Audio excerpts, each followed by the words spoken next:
Oke guys, welcome back to Daily Charting with Toshi, di mana kita akan daily chart your favorite cryptocurrencies. Dalam 24 jam terakhir terjadi koreksi super tipis sebesar 0,08%. Dengan total market cap di angka 3,5 triliun US dollars. Untuk Bitcoin Dominance, dia ada peningkatan sebesar 0,02%. Sepertinya struktur yang kita bahas kemarin berhasil menahan Bitcoin Dominance ya. Untuk BTC sendiri dia masih bertahan di atas 98.000. Artinya apa? Artinya struktur yang kemarin di-reclaim berhasil dijadikan sebagai support ya. And that's good. That's good. Kenapa? Karena itu adalah PR kemarin. Jadi kan buat lo yang sudah nonton DCWT sesi pertama kemarin harusnya sudah dengar ya. PR utama sekarang dari Bitcoin adalah bertahan di atas dari 97.570 dan MA20 plus MA50 ya. Itu berhasil dilakukan. Tinggal sekarang cari momentum ya, lanjut lagi ke atas. Kalau sampai Diliklus bisa berhasil di atas dari 99.400, bahkan lebih bagus lagi kalau bisa di atas 100.000, artinya Bitcoin kembali melakukan pemecahan struktur ya. Kemarin kan pecah struktur di sini nih ya, dari Desember 18 sampai ke tanggal 23 nih. Tadinya higher high, higher low, higher high, higher low, putus di sini ya, itu bukan putus, lebih tepatnya pecah ya. Dia membuat lower low, lower high, lower low ya. Ketahan oleh support di 91.906 ya. Retest 1, retest 2 lagi. Enak, kita dapat setup futures juga ya. Retest 1, retest 2. Nah, udah gitu sekarang mulai mencoba untuk membuat higher high begitu ya. Nah, tinggal kita lihat nih, higher high-nya berhasil atau enggak. Begitu. Nah, itu biasanya ditentukan dengan dia bisa menahan support. Begitu, enggak harus langsung boom ya. Bisa istirahat dulu. Tapi yang penting tahan, jangan sampai jebol lagi. Ini mungkin lagi-lagi ya, cukup mirip seperti di 2023 ke 2024 ya. Transisi dari akhir tahun ke awal tahun. Kita bisa kasih lihat lagi bentuknya secara struktur, ya atau bukan secara struktur lah. Tapi secara bentuk dari si candlesnya mirip begitu ya. Dan uniknya juga kalau lo perhatiin, ya, ini kita bikin on scale dulu lah. Ya, kita bikin on scale. Nah, kalau kita lihat di sini di Desember, bukan Desember lebih tepatnya mungkin ya. Coba kita lihat di sini kapan tepatnya nih. Di sini. Januari 2024 itu juga mirip-mirip kayak begini. Di mana dia cenderung ada konsolidasi dulu. Begitu. Jadi kita lihat apakah akan terulang lagi seperti di 2024 awal. Begitu. Ya, tapi gini, kita jangan berharap sama percis karena market itu lebih suka berirama dibandingkan copy paste gitu ya. Tapi nggak bisa dipungkiri secara garis besarnya cukup mirip ya, cukup mirip pergerakannya dibandingkan dengan di akhir tahun 2023 sampai ke awal tahun 2024 kemarin gitu. Oke, next kita akan bahas mengenai indeks dolar. Untuk indeks dolar sendiri di sini kita bisa lihat kemarin, ini masih Jumat kemarin mulai terjadi koreksi, tetapi masih cenderung kuat secara tren. Bitcoin Dominance, ternyata jebol. Oke, ternyata jebol kemarin dan ketahannya oleh support yang di bawahnya begitu. Jadi 56,92 jebol, tetapi 56,79 berhasil nahan gitu ya. Wah, ini Bitcoin Dominance lanjut turun ya, dan bisa dibilang cukup signifikan di bawah dari MA200. Tapi ya kalau gue pribadi sih tetap 60-40 aja begitu. Karena kenapa? Kalau menurut gue kita masih belum dapat full bensin. Bensin kita masih baru setengah-setengah nih ya. Momentum BTCD-nya aja baru turun secara TA. Tetapi secara fundamentalnya di mana balance sheet masih terus turun, resiko bahwa ini hanya akan menjadi mini altcoin season masih ada begitu, karena sudah ketiga kalinya ya, udah 3 kali seperti ini sebelumnya. Balance sheet masih terus turun, dia turun di bawah dari MA 200 ya, seringnya fake out di sini, fake out di sini. Di 2019 juga fake out ya, kita bisa lihat di sini. Fake out juga begitu. Jadi kalau gua sih tetap 60-40, dan menurut gua 60-40 itu udah lumayan loh ya, karena gini loh, jangan salah, nanti andaikan misalkan ini benar-benar udah mulai reversal, udah masuk ke udah mulai masuk ke altcoin season, itu 40% bakal ngebengkak sendiri begitu. Itu yang gue rasakan di cycle sebelumnya Jadi bahkan buat lu yang mungkin, aduh bang, nanti kapan kita pindahnya? Lu nggak perlu pindah pun ya. Lu udah 60-40 sekarang, nanti tiba-tiba mulai reversal ke altcoin season dari Bitcoin season, itu bakal gede sendiri. Itu alts bakal membengkak dan ngegedein rasionya sendiri dibandingkan BTC secara otomatis. Begitu. Itu sebenarnya makanya kenapa kita bikin aturan 70-30, 60-40 begitu supaya nanti kalau memang sudah waktunya pun itu akan langsung berubah sendiri rasionya karena memang kalau alts-nya udah menggila ya otomatis rasionya juga akan membesar di portofolio spot kita begitu ya. Oke. Next kita lihat dulu ke news. Untuk news ini datang dari ini internasional aja sih sebenarnya ya. Jadi katanya ada leak nih ya, leak yang cukup serius di Cina nih. Dimana kita tahu Cina kan sekarang ekonominya nggak bagus-bagus amat ya, lagi dalam kondisi yang nggak terlalu bagus karena kena di sektor real estate-nya mereka ya. Buat lo yang nggak tahu boleh cari Evergrande ya, dan juga real estate di sana, lalu juga kontroversi bank di Cina begitu ya. Wah itu kalau lo punya waktu boleh deh coba nonton, itu cukup menarik sebenarnya ya. Nah itu tentunya kita tahu ya saat terjadi economic downturn begitu bahkan mungkin mendekati ke resesi ya seringkali satu negara akan melakukan QE atau stimulus gitu, QE dan stimulus biasanya ya. Dan ya katanya leaknya ini Central Bank of China berencana untuk membuat stimulus yang besar, bahkan di sini disebut sebagai stimulus bazooka begitu karena besarnya begitu. Nah apabila ini ternyata rumornya benar dan leaknya ini benar-benar terjadi, ini bisa menarik nih. Tapi gini, gue harus ngomong jujur ke lo ya bahwa selama ini stimulus di Cina dan QE di Cina kita belum punya data itu berpengaruh besar terhadap kripto begitu. Nah tetapi pertanyaannya kalau sampai ya Cina mulai melakukan akumulasi reserve Bitcoin yang lumayan signifikan dan kita tahu katanya desas-desusnya pun Cina sudah mulai. Nah itu mungkin bisa mempengaruhi berbeda dengan cycle-cycle sebelumnya. Tapi kita kan ngomong data ya, data faktanya sih belum ada korelasi yang cukup kuat antara kalau terjadi QE dan juga stimulus di Cina itu bisa meningkatkan BTC. Ya tapi ya balik lagi ya. Cycle ini mungkin cukup berbeda dibandingkan dengan cycle-cycle sebelumnya. Di mana di cycle sebelumnya semua negara nggak ada yang peduli sama Bitcoin. Dianggapnya udahlah itu cuma niche yang nggak terlalu penting. Tetapi di cycle ini Amerika, ya, China, Rusia itu semua melirik dengan lumayan kuat terhadap kripto terutama Bitcoin. Begitu sebagai satu aset yang ya bahkan lu udah dengar sendiri ya. Larry Fink, lalu Jerome Powell juga. Putin itu berapa kali membandingkan Bitcoin ini dengan emas begitu karena propertiesnya cukup mirip gitu. Jadi ya we'll see. Tapi apapun itu ini menarik untuk kita perhatikan ya, apakah akan mulai berkorelasi nih China, karena jangan salah ya, China ini nomor 2 untuk urusan yang pegang Bitcoin ya. Jadi nomor 1 Amerika, nomor 2 itu China. Ini adalah ranking dari negara-negara yang paling banyak pegang Bitcoin begitu. Nomor 1 US, nomor 2 China. Dari mana bang? Kok mereka nggak pernah beli? Ya benar mereka nggak pernah beli, tapi mereka nyita ya, mereka menyita BTC begitu. Next, itu disitanya by the way gini ya, ditangkap orangnya basically ya. Dulu kalau yang di Amerika itu yang Silk Road kalau nggak salah ya. Jadi untuk barang-barang ilegal lah gitu. Jadi orangnya ditangkap, udah gitu ya disita semua asetnya.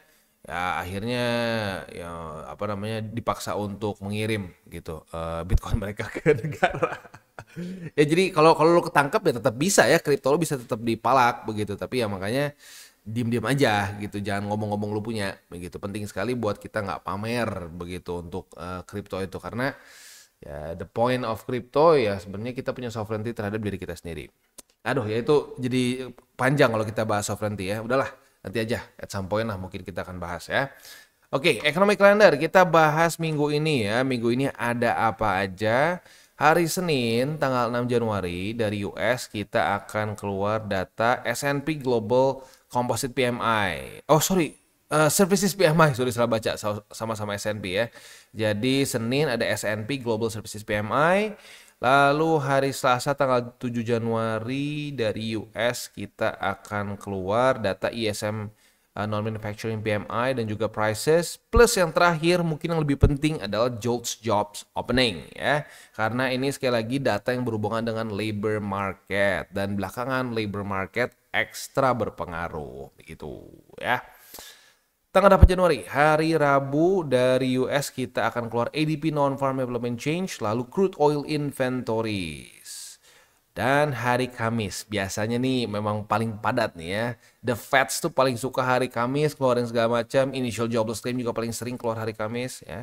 Dan subuh langsung akan ada FOMC meeting minutes ya. Semoga kali ini si Jerome gak ngomong banyak yang hawkish ya. Itu tanggal 9 Januari buat lo yang pengen catat. Hari Kamis. Jadi siap-siap. Ada kemungkinan bisa terjadi extra volatility lagi. Begitu. Dan selanjutnya malamnya akan ada initial jobless claim seperti biasa hari Kamis ya.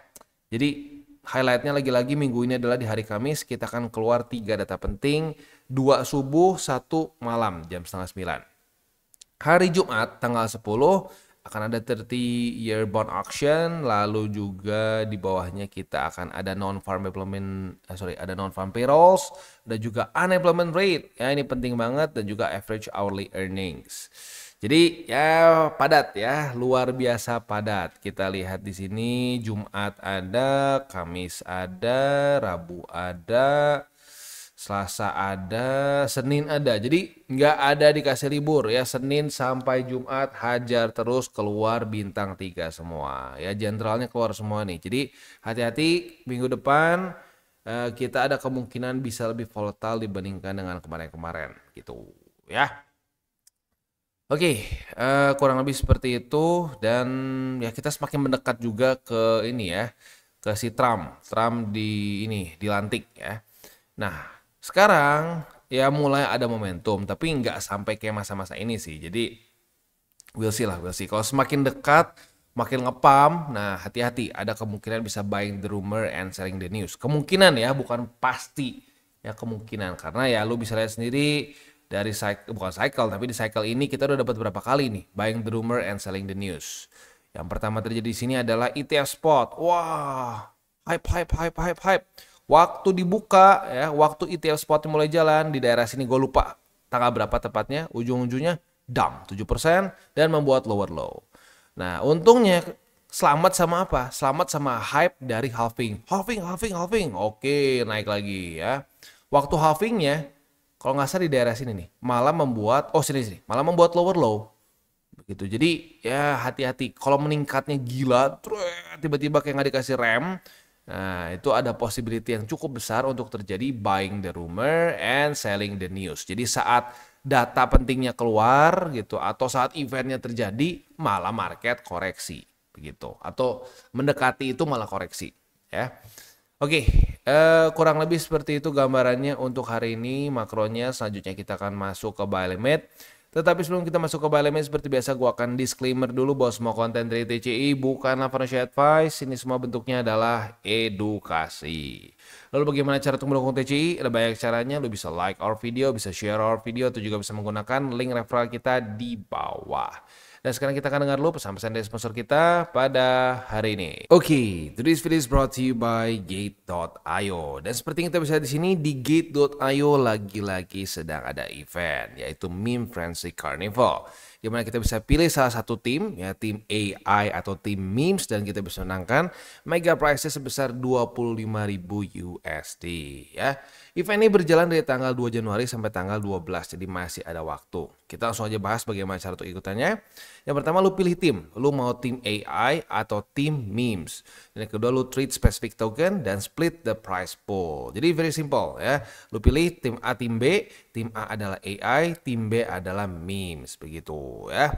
Nah, di sini kita tinggal nanti lihat seberapa besar volume kita. Semakin besar volume kita, maka semakin tinggi juga ranking kita.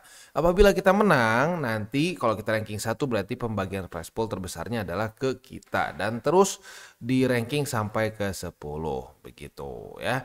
Jadi ada leaderboard tim A dan tim B, begitu ya. Oke, kurang lebih seperti itu detailnya. Untuk si prices-nya sekali lagi akan di-split, tetapi di-splitnya itu tergantung dari seberapa besar volume yang lo punya, begitu. Kita langsung bahas lebih detail. Jadi kita tinggal pilih nih tim A, tim B. Setelah lu join ya, lalu nanti kita akan dihitung secara volume lo begitu ya. Sebesar apa total trading volume lo. Semakin besar maka ranking lu semakin tinggi begitu. Dan lu semakin tinggi sekali lagi si split price pool ini akan semakin besar. Nah, yang kedua juga di sini ada reward untuk new user, di mana lu misalkan baru nih belum punya akun di Get.io sama sekali. Lu bisa register saat event dan complete identification verification atau KYC lah kasarnya ya. Dan juga trade at least 100 USD di specified tokens dan claim 20 USD reward begitu dengan total price pool sebesar 8.000 USD. Jadi kalau udah habis ya udah, siapa cepat dia dapat. Sekali lagi ya. Untuk event new user ini siapa cepat dia dapat. Asik sebenarnya ya, lu kayak basically cashback 20 USD begitu.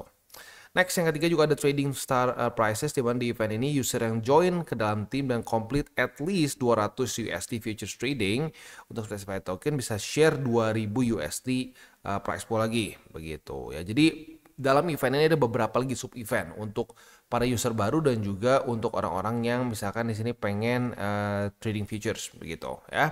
Buat lo yang tertarik silahkan bisa baca dulu eventnya lebih jelas ya. Kalau sudah tidak ada ganjelan, semuanya sudah cocok, silahkan bisa ikutan. Dan buat lo yang belum punya akun di Get.io boleh bertimbang atau menggunakan link referral kita di bawah dan mulai trade di Get.io. Dan kita masuk ke Bitcoin. Untuk Bitcoin kemarin sudah terjadi retest pertama di 97.570. Artinya kita bisa limit posisi long di angka 97.570. Apabila terjadi retest kedua, kita bisa buka posisi long dengan target TP kita di angka 99.051. Atau kalau mau bulatkan ke bawah pun boleh, ke 99.000 pas juga monggo begitu ya. Oke, itu untuk posisi long hari ini. Untuk posisi spotnya 97.570. Lalu buy limit selanjutnya di EMA20 karena 50 sudah terlalu dekat dengan buy limit yang pertama di sini. Dan yang ketiga adalah di angka 91.906. Next kita masuk ke Ethereum. Untuk Ethereum sayangnya posisi short kita lagi-lagi kena cut loss ya. Retest 1, retest 2 di 3.624. Sayangnya dia daily close di atas dan cut loss begitu ya. Oke, untuk posisi futures masih belum ada setup karena belum terjadi retest lagi. Langsung aja ke spot. Karena terjadi reclaim, ada perubahan nih. Buy limitnya jadi di angka 3.624, lalu di MA50 atau di 3.541, dan di MA20. Itu kurang lebih untuk posisi spot di Ethereum. Nah, sebelum kita tutup DCWT sesi pertama, ini hari Minggu ya, DCWT hari ini ya, gua akan mengingatkan lagi ya. Ya, lu bisa lihat sendiri di sini, saat drop seperti ini adalah kesempatan untuk kita melakukan akumulasi ya. Nah, dimanfaatkan gitu. Ya, jangan berusaha untuk tebak-tebakan dia akan lebih bawah lagi karena percaya atau enggak ya, cukup banyak lah ya orang-orang yang gue lihat di komen-komen gitu dari cycle sebelumnya sampai sekarang ya. Misalkan, wah, ntar deh gue nggak mau beli di sini, nggak usah. Gue beli nanti di 96.900 aja deh. Waktu udah kena, itu dia nggak beli lagi. Dia ngubah lagi, ntar deh, kayaknya 80.000 aja deh, kayaknya pasti 80.000. Nah, itu sering kali terjadi. Begitu. Dan kalau mau ngomong yang paling terkenal adalah di masa-masa ini nih. Masa-masa 2022. Ngapain 15.000? Udah nggak usah lah, 10.000 aja. Pasti kena 10.000, nggak mungkin enggak. Lihat aja, pasti 10.000 ya. Yang terjadi apa? Ketinggalan. Begitu. Nah, yang seremnya apa pas ketinggalan kayak gini? Ini kan masa-masa dari bear market nih. Nah, banyak yang berteori, oh enggak lah ini bakal kayak gini nih. Nih naik terus turun lagi ujung-ujungnya. Nggak mungkin lah. Udah 10.000 pasti ya. Taunya naik lagi. Begitu ya. Dan gue ingat di daerah sini banyak yang, aduh, udahlah kita masuk. Kayaknya udah reversal. Nah, tiba-tiba koreksi. Cut loss di sini. Nah, itu yang serem. Itu yang serem dari kita berusaha untuk memaksakan keinginan kita ke market. Begitu kita pengen 10.000, gitu market udah kasih pertanda, possibility-nya kita bisa di 15.000 dulu. Dari mana bang? Dari EMA 200. Ya, minus 30% dari EMA 200. Nih, kita bisa lihat ada terjadi di sini. Lalu kalau yang mungkin lebih lengkap di sini lah ya. Gua ada datanya nih. Nah, kita bisa lihat di sini minus 30%. Minus 30%, begitu. Ini juga minus 30% nih. Nah, sama nih. Ini juga minus 30% dari MA 200. Nah, itu sering kali dia nge-bottom. Gitu. Jadi, ya statistik. Gitu. Saat kita menggunakan data, fakta, dan statistik, ya kita jadi lebih enak. Gitu. Jangan cuma pakai perasaan. 10.000 tuh orang pakai perasaan gitu. Oh, pasti 10.000, pasti 10.000 gitu ya. Ya, pasti tanya kenapa? Pokoknya 10.000. Nah, udah kacau tuh. Makanya kalau misalkan nanti lu ngedenger temen lu atau siapapun lu yang ngomong, oh BTC bakal segini. Tanya, kenapa? Kalau dia nggak bisa jawab, hati-hati. Ya itu berarti hanya keinginan dia. Kalau keinginan, market nggak peduli sama keinginan lu. Gitu ya. Market tuh memang egois. Dia nggak peduli sama kebutuhan lu, nggak perlu sama keinginan lu. Makanya gue sering bilang kayak mantan paling kejam. Sekarang gue tanya, lu ke mantan lu mencoba untuk ini berharap sama dia. Jangan gitu. Saat lu berharap lu akan kecewa lagi, dan kecewa lagi. Begitu. Jadi ya, sekali lagi saran gue adalah bereaksi. Lu lihat nih, ini orang ngapain nih? Oh, dia ngapain baru kita kita coba untuk bereaksi terhadap action dia. Sama kayak di market. Dia koreksi nih. Oke, kita di CA. Buy limitnya mana aja? Ada nih di sini ya, dibahas di DCWT. Ini lagi-lagi bukan pajangan, ini struktur. Ada EMA 50 juga, ada EMA 20 juga, ada struktur, dan lain-lain. Waktu turun, dibeli, jangan cuma ditonton. Begitu ya. Oke, kita tutup dengan 3 golden rules. Jangan pakai uang panas, jangan over leverage, berpikirlah jangka panjang. Dan salam tabur tuai, sebanyak mungkin tabur kebaikan. Oke guys, jadi itu adalah akhir dari segmen DCWT kita pada hari ini. Dan jangan lupa bagi kalian yang merasakan manfaat dari segmen ini, jangan lupa untuk share ke teman-teman kalian. Dan apabila lu pengen mensupport channel kita, ya TCI, jangan lupa untuk menggunakan link referral kita di bawah. Nggak wajib, ya, tetapi apabila lu menggunakan link referral kita di bawah, ada macam-macam ya, dari Bybit, Huobi, Maxi, toko kripto, dan banyak lagi ya. Ya, walaupun nggak wajib, tapi kalau menggunakan link referral kita, lu secara langsung membantu perkembangan dari TCI. Dan satu lagi, jangan lupa juga untuk join Telegram group kita, di mana kita bisa ngobrol-ngobrol santai mengenai dunia cryptocurrency secara dua arah. So, jangan lupa untuk like, subscribe, click the bell icon, and see you on the next video.